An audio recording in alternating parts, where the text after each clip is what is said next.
ده انت اذا لم توصل الناس لله بكلامك بعظاتك بخدمتك بكراستك، توصلهم لله بمنظرك بقدوتك الصالحة بشكلك باسلوبك. يحب ربنا بسببك، يحب ربنا عشان يبقوا زيك، عشان يبقوا بنفس الصورة بتاعتك، بنفس الحب بتاعك، بنفس الروح الطيبة بتاعتك. كام واحد انت وصلت لربنا؟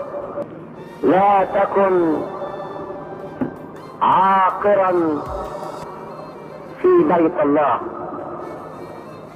لا تكن شجرة غير مثمرة،